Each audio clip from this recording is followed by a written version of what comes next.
Welcome to మెగానే TV burning topic.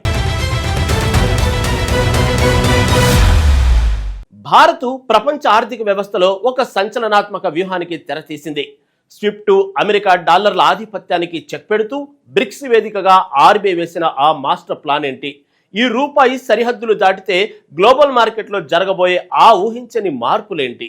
అంతర్జాతీయ చెల్లింపుల చరిత్రలోనే ఒక సరికొత్త అధ్యాయం మొదలు కాబోతుందా? ఈ రూపాయి ఈ యువాను నేరుగా కలిస్తే అమెరికా రాయబారి సైతం హుటాహుటిన ఆర్బీఐ గవర్నర్ దగ్గరకు ఎందుకు పరిగెత్తాల్సి వచ్చింది? అసలు డిజిటల్ ద్రవ్య వేదికపై ఏం జరుగుతోంది?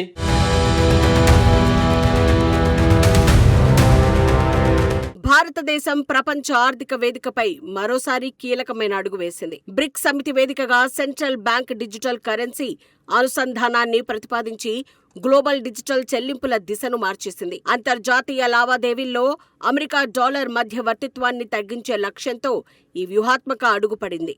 సాంప్రదాయ స్విఫ్ట్ వ్యవస్థకు ప్రత్యామ్నాయంగా సరికొత్త డిజిటల్ చెల్లింపుల నమూనా రూపుదిద్దుకుంటోంది. ఈ నూతన విధానంలో ఈ రూపాయి నేరుగా ఇతర దేశాల డిజిటల్ కరెన్సీలతో అనుసంధానమవుతుంది. దీనివల్ల సరిహద్దు రహిత లావాదేవీల వేగం పెరగడమే కాకుండా కరెన్సీ మార్పిడి వ్యయాలు భారీగా తగ్గుతాయి. ప్రపంచంలో ప్రస్తుతం ప్రైవేట్ స్టేబుల్ కాయిన్స్, కేంద్ర బ్యాంకుల సిబిడిసిల మధ్య తీవ్ర పోటీ కొనసాగుతోంది. సొంత డిజిటల్ ద్రవ్యాన్ని బలోపేతం చేసుకోవడం ద్వారా దేశాల ఆర్థిక సార్వభౌమాధికారంలో కేంద్ర బ్యాంకుల పాత్ర పెరుగుతోంది. ఇప్పటికే విజయం సాధించిన యూపీఐ అనుభవాన్ని భారత్ ఇప్పుడు అంతర్జాతీయ స్థాయికి విస్తరిస్తోంది. బహుళ ధృవ ప్రపంచంలో అమెరికా ప్రాబల్యాన్ని తట్టుకునే ప్రత్యామ్నాయ ఆర్థిక వ్యవస్థలు క్రమంగా బలపడుతూ ఉన్నాయి. ప్రపంచ ఆర్థిక వ్యవస్థలో భారత్ అనుసరిస్తున్న ఈ సరికొత్త డిజిటల్ ద్రవ్య వ్యూహాన్ని ప్రపంచ దేశాలు అత్యంత ఆసక్తిగా గమనిస్తున్నాయి.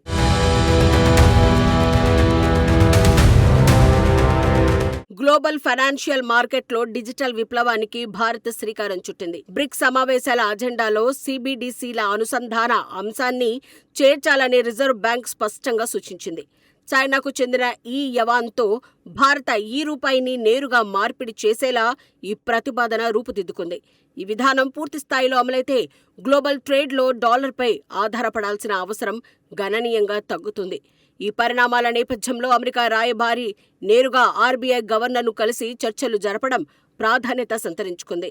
అంతర్జాతీయ చెల్లింపుల భవిష్యత్తు ఏ దిశగా సాగుతుందో అనడానికి ఈ భేటీ ఒక నిదర్శనం. రిజర్వ్ బ్యాంక్ చేసిన ఈ ప్రతిపాదన ప్రపంచ ఆర్థిక రంగాన భారత్ వ్యూహాత్మక స్థానాన్ని మరింత బలపరిచింది. భవిష్యత్తులో ఈ కరెన్సీల అనుసంధానం అత్యంత వేగవంతమైన, సురక్షితమైన సరిహద్దు చెల్లింపులకు మార్గం సుగమం చేస్తుంది. గతంలో విదేశీ చెల్లింపులు చేయాలంటే రూపాయిని ముందుగా డాలర్గా మార్చాల్సి వచ్చేది. సుదీర్ఘ ప్రక్రియతో కూడిన స్విఫ్ట్ నెట్వర్క్ ద్వారా మాత్రమే ఆ లావాదేవీలు నిర్వహించేవారు. పాత పద్ధతి వల్ల సమయం వృధా కావడంతో పాటు కరెన్సీ మార్పిడి రుసుములు భారంగా మారేవి.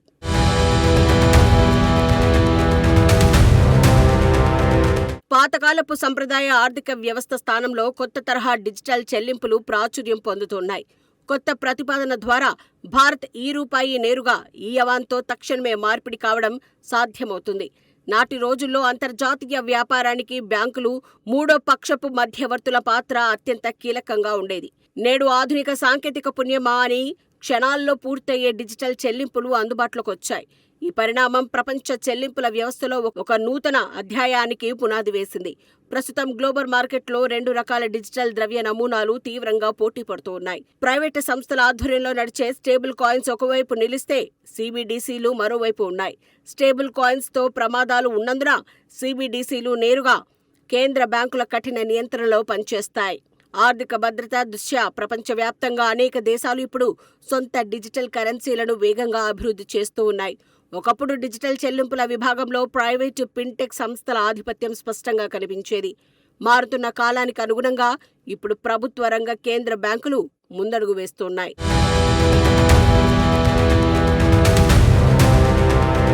బ్రిక్స్ కూటమిలో సిబిడిసిల ఆధారిత ఆర్థిక లావాదేవీలపై జరుగుతున్న చర్చ ఒక కీలక ఘట్టంగా మారింది. అంతర్జాతీయ ద్రవ్య చెల్లింపుల నమూనాను ఆధునీకరించేందుకు రిజర్వ్ బ్యాంక్ చేసిన ప్రతిపాదన నిజంగా ఒక వ్యూహాత్మక అడుగు. నాణ్యమైన సాంకేతికత, విప్లవాత్మక విధానాలతో భారత్ డిజిటల్ చెల్లింపులలో గ్లోబల్ లీడర్గా గుర్తింపు సాధించింది. స్విఫ్ట్ వంటి పురాతన వ్యవస్థలకు చెక్ పెడుతూ సరికొత్త సాంకేతిక మౌలిక వసతులను నిర్మించడం అత్యవసరంగా మారింది. ఈ రూపాయి ప్రత్యక్ష మార్పిడి విధానం అమలైతే ఎగుమతులు దిగుమతుల వ్యాపారులకు ఎంతో లబ్ధి చేకూరుతుంది. విదేశీ మారక ద్రవ్య ప్రమాదాల నుంచి వ్యాపార వర్గాలకు రక్షణ లభించి అంతర్జాతీయ వాణిజ్యం సులభతరం అవుతుంది. ప్రపంచ ద్రవ్య నిల్వలపై అమెరికా సాధిస్తున్న ఏకపక్ష ఆధిపత్యానికి ఈ కొత్త వ్యవస్థ గట్టి పోటీ ఇస్తుంది. రాబోయే రోజుల్లో డిజిటల్ కరెన్సీలు సాధించే సాంకేతిక ప్రగతి ఆధారంగానే దేశాల ఆర్థిక బలం ఆధారపడి ఉంటుంది. కేంద్ర బ్యాంకుల పర్యవేక్షణ ఉండటం వల్ల ఈ చెల్లింపులలో సైబర్ భద్రత, పారదర్శకత పెరుగుతాయి. అంతర్జాతీయ చెల్లింపుల్లో సంభవించే ఆలస్యం తగ్గి నిధులు తక్షణమే నిర్దేశిత ఖాతాలకు చేరే వీలుంటుంది.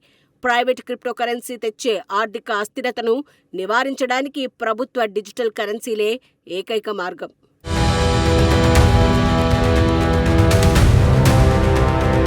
గ్లోబల్ డిజిటల్ కరెన్సీ రేసులో భారత్ ప్రతిపాదించిన నమూనా ఒక సరికొత్త ట్రెండ్కు బాటలు వేసింది. అమెరికా ఆధారిత చెల్లింపుల నెట్వర్క్లపై ఆధారపడటం తగ్గితే అభివృద్ధి చెందుతున్న దేశాలకు ఎంతో ఆర్థిక వెసులుబాటు లభిస్తుంది. ప్రాంతీయ కరెన్సీల అనుసంధానం పెరిగినప్పుడు ప్రపంచ ఆర్థిక వ్యవస్థ స్థిరత్వంతో పాటు సమతుల్యత సాధిస్తుంది. భారత ఆర్బీఐ ప్రవేశపెట్టిన డిజిటల్ రూపాయి పైలట్ ప్రాజెక్టు ఇప్పటికే దేశీయంగా అద్భుతంగా ఫలితాలను అందించింది. ఈ విజయవంతమైన నమూనాను అంతర్జాతీయ సరిహద్దులు దాటించి అమలు చేయడమే ఆర్బీఐ యొక్క తుది లక్ష్యం. బ్రిక్స్ వేదికగా చైనా, రష్యాలతో కలిపి ఈ డిజిటల్ చెల్లింపుల నెట్వర్క్ విస్తరిస్తే గ్లోబల్ ట్రేడ్ స్వరూపమే మారిపోతుంది. సాంకేతిక పరిజ్ఞానాన్ని ఉపయోగించి చెల్లింపుల ఖర్చును తగ్గించడమే కాకుండా ఆర్థిక సురక్షితత్వాన్ని ఈ వ్యవస్థ అందిస్తుంది. డిజిటల్ ఆర్థిక లావాదేవీల విభాగంలో భారత్ అనుసరిస్తున్న సార్వభౌమ విధానం ఇతర దేశాలకు మార్గదర్శకంగా నిలుస్తోంది. ప్రపంచ చెల్లింపుల రంగాన్ని ఏకఛత్రాధిపత్యం నుంచి బహుళ ధృవాల వైపు మళ్లించడంలో భారత్ పాత్ర చారిత్రాత్మకం. భవిష్యత్తు అంతా కేంద్ర బ్యాంకుల డిజిటల్ కరెన్సీలదేనని అంతర్జాతీయ ఆర్థిక నిపుణులు స్పష్టమైన అంచనా వేస్తూ ఉన్నారు. రాబోయే దశాబ్దంలో ప్రపంచంలో జరిగే మెజారిటీ వాణిజ్య లావాదేవీలు ఈ సరికొత్త డిజిటల్ మార్గాల్లోనే నెరవేరుతాయి. డాలర్ ఆధిపత్యానికి చెక్ పెడుతూ భారత్ వేసిన ఈ డిజిటల్ వ్యూహం రాబోయే రోజుల్లో ప్రపంచ వాణిజ్య చిత్రాన్నే మార్చబోతోంది. మరి ఈ రూపాయి గ్లోబల్ ట్రెండ్ ఎలాంటి సంచలనాలు సృష్టిస్తుందో వేచి చూడాలి.